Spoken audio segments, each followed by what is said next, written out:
3 de la mañana. Y vamos a recibir un nuevo invitado, un nuevo entrevistado que tenemos aquí en piso. Es el señor Ezequiel Caseles. Y vamos a estar charlando con él como referente de Patria Grande, también del MTE, porque, bueno, en definitiva, sí, irá a una paso presidencial Juan Grabois. Recuerden ustedes que cuando vino Ezequiel estuvimos charlando, ¿sí?, de que desde Patria Grande se estaba acompañando, ¿sí?, la precandidatura presidencial de Juan Grabois, que consiguió poder ir a una primaria, ¿sí?, para enfrentar justamente a Sergio Massa. ¿Cómo estás, Ezequiel? Buen día, gracias por venir a la radio. Bueno, buenos días para vos, Eduardo, para todos los oyentes, y muchas gracias por el espacio. Muy bien, arrancando la campaña, como vos bien decías, lo tenemos a Juan como candidato a presidente en estas PASO, así que muy contentos de poder estar llegando a nuestra comunidad en Chivilcoy para acercar las propuestas principalmente, para que lo conozcan, para que para que se pueda ver dentro de lo que es el arco político una propuesta diferente y muy de cara a la problemática más sentida de la gente humilde, de los trabajadores, que Juan creo que expresa muy bien, ¿no? Bueno, fue importante que pudiera participar, ¿no? Es más, él había dicho, corregime si me equivoco, que si el candidato presidencial era Sergio Massa, iba a pedir una paso. Sí, él desde hace mucho tiempo, te diría de hace un año aproximadamente, que ya empezó a expresar la necesidad de que el Frente de Todos en ese momento, ahora la Unión por la Patria, tenga un candidato que nosotros decíamos del 2001, ahora se habla de esto de los hijos de la generación diezmada, y que represente un programa que exprese, esto, justamente las problemáticas más sentidas de nuestro pueblo. Hoy estamos alrededor de 45% de pobreza en nuestro país, con un crecimiento muy grande de la economía, pero que eso no se distribuye, entonces tenía que estar expresado eso, la economía popular, distintas cuestiones que hacen a los derechos y a la ampliación de derechos, que en nuestro espacio siempre fue representativo de eso, ¿no? Tanto el kirchnerismo, el peronismo, ¿no? Lo nacional y popular. Y me acuerdo que ya hace aproximadamente un año se juntó con Guado de Pedro a hacer una recorrida por todo el país, por diferentes provincias, en lo que se llamó el Proyecto de Desarrollo Humano Integral. Y junto a Guado, cuando se empezó a hablar de las candidaturas, Juan bien decía, nosotros vamos a presentarnos porque hasta ese momento Guado no estaba anunciado. Cuando Guado se anunció como candidato, él decidió bajarse, pero a último momento, como todos sabemos, se lo baja a Guado y a las PASO se pone el candidato de Massa. Entonces ahí Juan, fiel y coherente con lo que había expresado anteriormente, dijo, si va Massa, yo me presento a las PASO. Y ahí, en muy poco tiempo se juntaron miles de avales en todo el país para esto. Y como él también dice, no fue magia, hay también una aceptación, digamos, de la cúpula dirigencial de Unión por la Patria para poder darle esas PASO con boleta completa, lo cual es muy importante. Es decir, lo vamos a tener encabezando a él y a Paula Abal Medina como vicepresidenta, la boleta, pero después tenemos a Guado como senador, a Máximo Kirchner como diputado y a Axel como gobernador de la provincia de Buenos Aires en nuestro caso. Bueno, es importante que se haya podido conseguir la boleta completa, ¿no? Y sí. No ir, digamos, con la presidencial corta, nada más porque, es menos visible a veces, ¿no? Es menos visible y menos representativa también de lo que la gente, la gente que nos acompaña y que se siente parte de este espacio quisiera acompañar. Nosotros vemos en este arranque de la campaña que hay mucha aceptación con respecto a lo que expresa Juan Grabois, porque creo que es fiel a la historia, como te decía, de nuestro espacio, ¿no? Y la candidatura de Sergio Massa tal vez pueda pensarse desde un sentido competitivo, como a veces se dice, pero no está en el corazón y en el ADN de aquellos que pensamos en una patria justa, soberana, ¿no? Pensada desde abajo hacia arriba, desde la distribución de la riqueza a partir del desarrollo propio, nacional, y desde los trabajadores y desde la ampliación de derechos.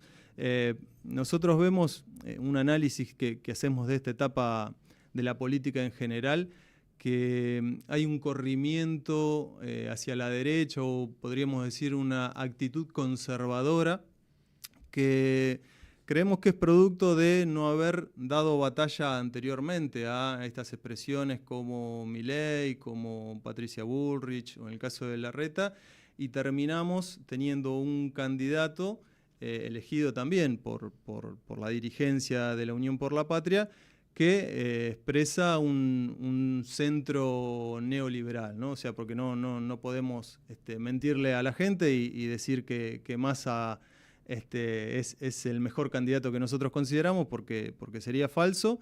Pensábamos que Guado sí podía ser una síntesis de nuestro espacio, pero bueno, por suerte lo tenemos a Juan, que creemos que representa y muy bien y con creces ese espacio tan sentido y por tanta gente, que es pensar una Argentina como la que nos merecemos. Es decir, una Argentina que es muy rica, pero que lamentablemente hoy no distribuye esa riqueza en las mayorías. Bueno, ¿y qué está pasando? ¿En qué se está fallando? ¿Por qué no hay esta distribución? ¿No? Porque digo, hoy hay personas que, por ejemplo, no tienen tierras, no tienen viviendas, cuando tranquilamente podrían tenerlas, ¿sí? O en su defecto también podrían estar produciendo, ¿sí? Y no lo están produciendo. Digo, ¿qué está fallando ahí desde tu punto de vista, ¿no? Sí. Ezequiel, ¿en qué está fallando la política? Sí, más la política y yo te diría el gobierno, ¿no? Porque hoy somos gobierno y hemos ya atravesado 3 años y algo de gobierno. Y hay siempre en política dos elementos principales, entre tantos, ¿no? Pero considero yo 2 elementos principales, que uno es los factores de poder, digamos, y los intereses que se juegan en torno a la distribución de la riqueza, que por un lado tenemos al empresariado, digamos, aquellos que manejan las claviscas, digamos, de la economía, y que detentan en su poder justamente las ramas principales de la producción. Y esos son los que hoy nos están poniendo precios altos, los que tenemos una estructura muy dependiente de esto de los commodities, de que entren dólares, porque para poder desarrollarte necesitas importar, por lo cual necesitas dólares, por lo cual la mayor cantidad de dólares te la da el campo. Ese es un sector contrario históricamente a los gobiernos populares. Y por el otro lado tenés, el otro factor es la voluntad política y la voluntad de querer confrontar con esos poderes. Creo que eso no se intentó, o se intentó muy de una forma timorata, tibia, y creo que está un poco demostrado que este camino de querer consensuar con aquellos que lo único que les interesa es maximizar sus recursos, sus ganancias, no va de la mano con un país que genere igualdad. Y por otro lado, el gran condicionante que nos dejó el gobierno de Macri, que es la deuda externa, ¿no es cierto? Entonces, nosotros, como Frente Patria Grande y algunos sectores del kirchnerismo, nos opusimos a este acuerdo. Considerábamos que la deuda había que analizarla, hacer una demanda internacional por cómo se había manejado el FMI, incluso yendo en contra de sus propios principios, y teníamos la posibilidad de, junto con otros países, poder litigar, digamos, y poder confrontar contra ese poder.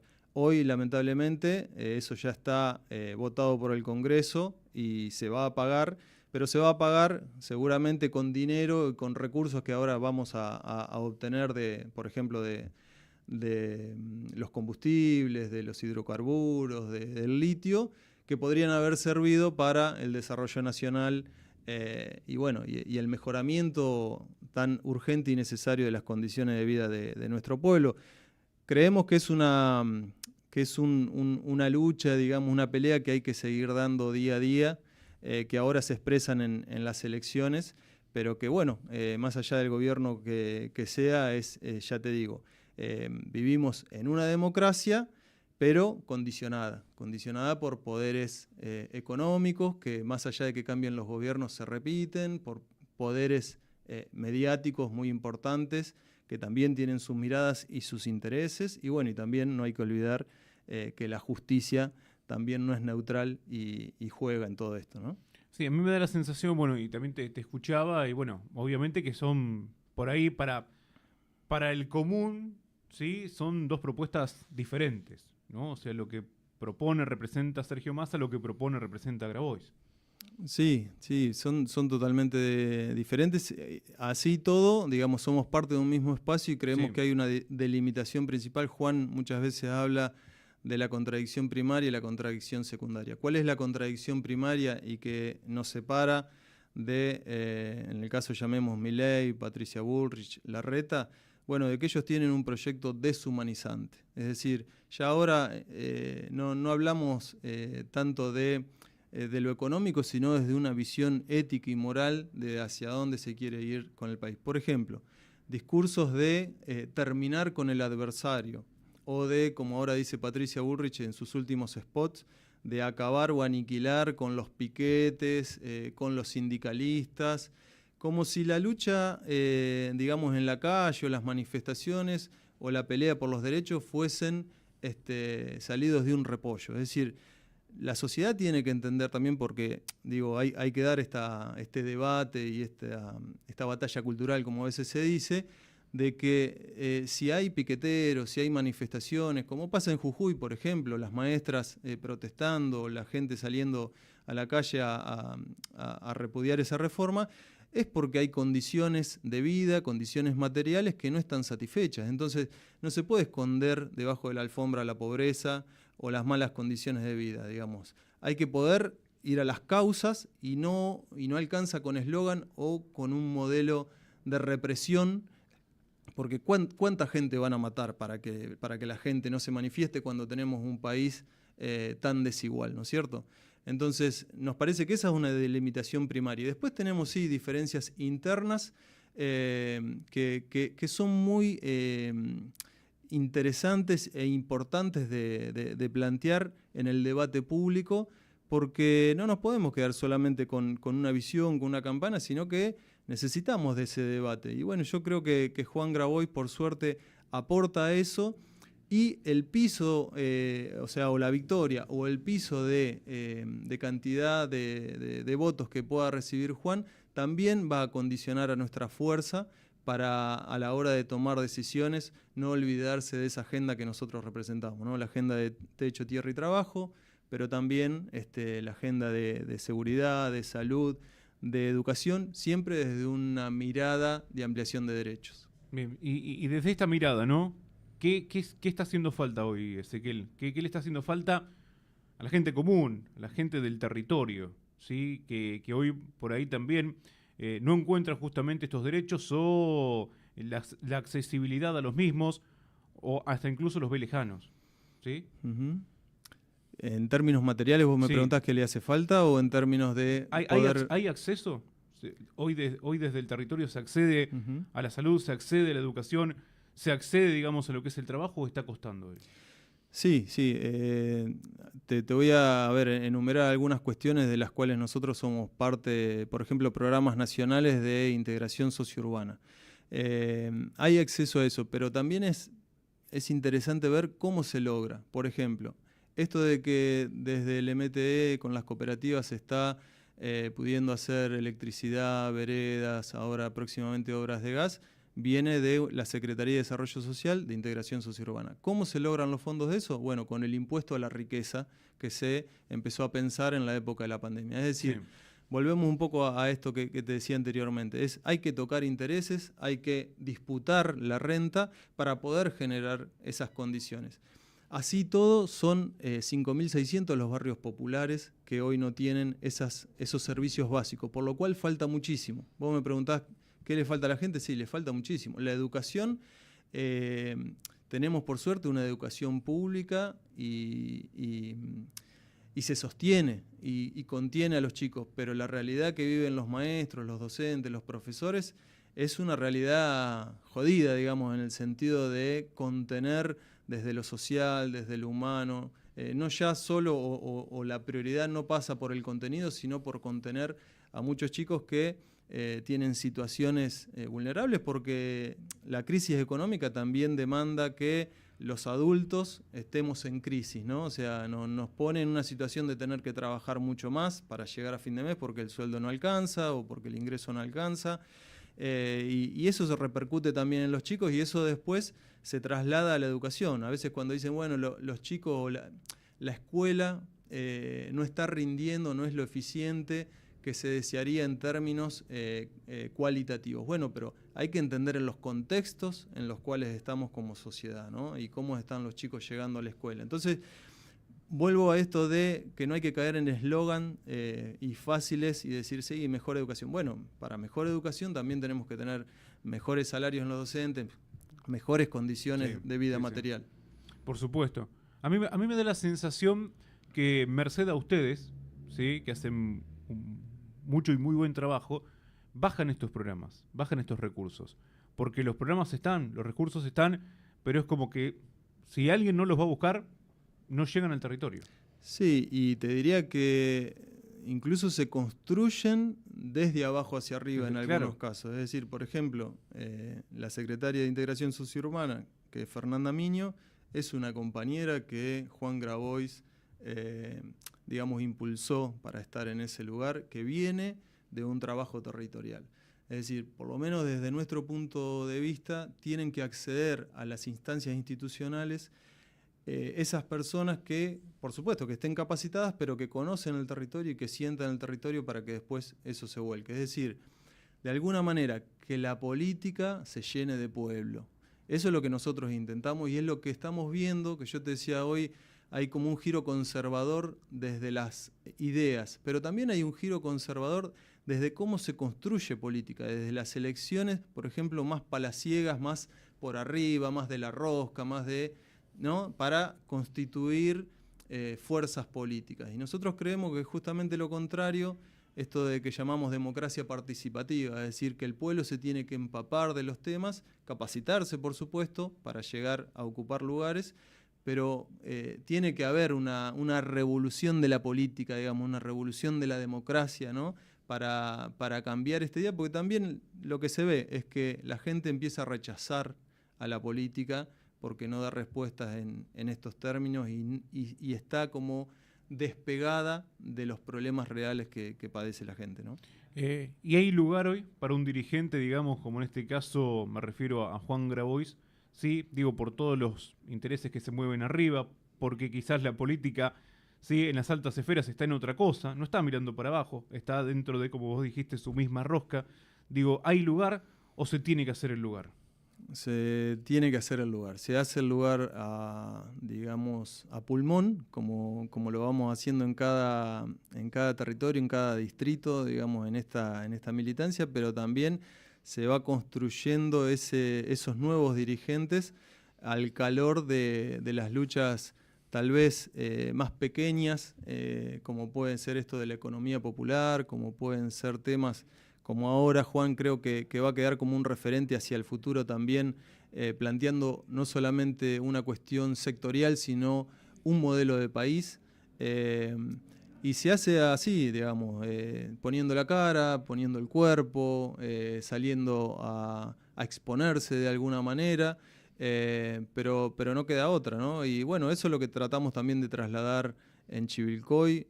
Vos hoy al principio mencionabas al Frente Patria Grande, también quiero mencionar a los compañeros y compañeras del Frente Popular Darío Santillán, que son parte de todo esto. Bien. Y que se está desarrollando muy embrionariamente, pero eso que nosotros llamamos unidades productivas. Cuando vos recién me preguntabas y me venía a la memoria ¿qué necesita el pueblo? Bueno, necesita que desde el Estado haya un acompañamiento a esto que es la economía popular, que son pequeñas unidades productivas, ya sea textiles, de lo rural, de la construcción, en los comedores, digamos, donde esas personas están trabajando, están cobrando un potencial trabajo que es muy poquito, pero que con mucho esfuerzo están llevando adelante unidades productivas y necesitamos que el Estado acompañe y lo vea como un elemento más de lo que es la economía de nuestro país o de un territorio. ¿Por qué? Porque abastecen demandas concretas y mantenidas en el tiempo, como puede ser el alimento, como puede ser la vestimenta, como es darle de comer a los chicos en los comedores. Entonces no podemos seguir con el asistencialismo o con el parche. Necesitamos poder traducir esas experiencias, como te decía, embrionarias, a empresas sociales, ¿no? Cooperativas. Y eso es lo que estamos tratando de hacer.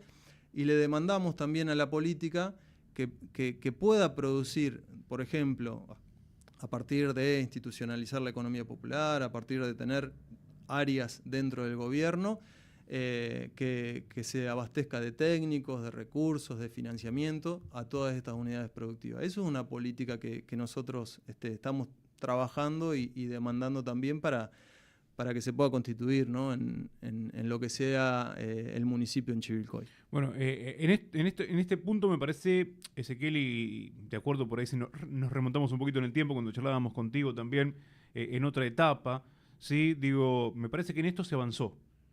¿Sí? Obviamente que hay que seguir potenciando, que hay que seguir fortaleciendo, ¿sí? Pero me da la sensación que de un tiempo a esta parte se fue, digamos, por lo menos se fueron consiguiendo más cosas, ¿no? Digo, desde la economía popular. Uh-huh. Y en cuanto a las propuestas que muchas veces, también en tu caso, conjuntamente con un grupo de gente, nos habían esbozado aquí en la radio, de bueno, que se le dé más importancia y que se pueda llegar, ¿sí?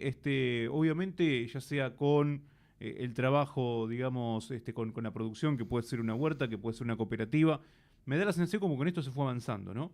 Obviamente que tiene que ser sostenido en el tiempo y que tiene que seguir profundizándose. Sí, se fue avanzando gracias a la organización de los movimientos sociales, de las cooperativas. Ya te digo, a mucha militancia, mucho pulmón, mucho poder construir grupos que no es fácil, ¿no? O sea, conformar una cooperativa, un grupo de trabajo con la diversidad de las personas que se acercan por ahí por la necesidad en principio concreta de tener un ingreso, pero después ir apropiándose de ese proyecto, ir haciéndolo justamente, ¿no? Propio y defendiéndolo, y se van dando logros. Nosotros, por ejemplo, de los beneficios y recursos que fuimos obteniendo de estas obras que vamos haciendo, vamos comprando nuevas máquinas, algunas máquinas para la huerta, el Frente Darío Santillán también en esa misma lógica, ¿no? de poder invertir para seguir produciendo y para poder incorporar más compañeros. Lo que falta, como te decía, es que tanto la política como la sociedad en general visualice esto que a veces se habla de cambiar planes por trabajo. No, ya la gente está trabajando. Lo que hay que cambiar es ese trabajo que por ahí es precarizado a un trabajo formalizado. ¿Cómo se logra eso? Bueno, dándole fuerza, dándole volumen, dándole asistencia técnica, recursos a estas unidades productivas para que se mantengan en el tiempo y para que la gente, a partir de cobrar un mal llamado plan, que es un salario complementario, pueda producir y vender los recursos, sea desde alimentos, sea de ropa.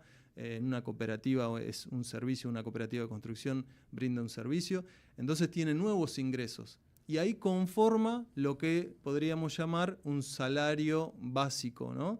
Y un ingreso que le alcance a la canasta básica.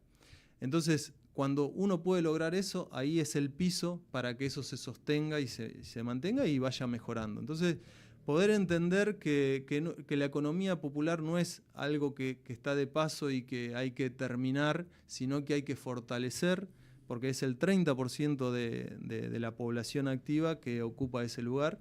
Y bueno, y nosotros verdaderamente estamos generando, digo nosotros como en general, ¿no? El movimiento, el MTE, estamos generando empleo, estamos generando dignidad en los trabajadores que participan, en las trabajadoras, y hoy dentro de lo que es nuestra realidad, la verdad que estamos orgullosos de poder dar cuenta de eso y dar experiencia concreta de eso, ¿no? Ezequiel, bueno, agradecerte por haber venido aquí a Radio del Centro a charlar con nosotros y por supuesto que vamos a volver a invitarte, ¿sí? En lo que resta de este mes y moneditas que faltan para las primarias y conocer un poco también la expectativa, ¿no? Ya más cercano al 13 de agosto, ¿sí? De esta precandidatura de Juan Grabois. Bueno, muchas gracias a ustedes. Déjame decir por último un mensaje sí. A la comunidad. Que participe en política, ahora vienen las elecciones, que pueda estar atento y preguntando cuáles son las propuestas, porque yo veo que hay mucho eslogan y poca propuesta, entonces me parece importante que les pregunte a los candidatos, a las candidatas, bueno, en concreto, cuáles son las propuestas que le van a mejorar la vida y bueno, y participar, acercarse a las organizaciones, sea cual fuere, siempre es bienvenido para la democracia la participación. Así que, bueno, y vamos a estar seguramente recorriendo sus casas, ahí acercando la boleta de Juan Grabois. Muchas gracias, Ezequiel. Gracias a ustedes. Ezequiel Caseles con nosotros aquí en la mañana del centro, sí, charlando acerca también de la precandidatura de Juan Grabois como precandidato a presidente, sí, dentro de Unión por la Patria, en las primarias que tendremos el 13 de agosto. Hacemos la última tanda, ya volvemos. Espacio de publicidad. Adrioli Sociedad Anónima, una empresa familiar con una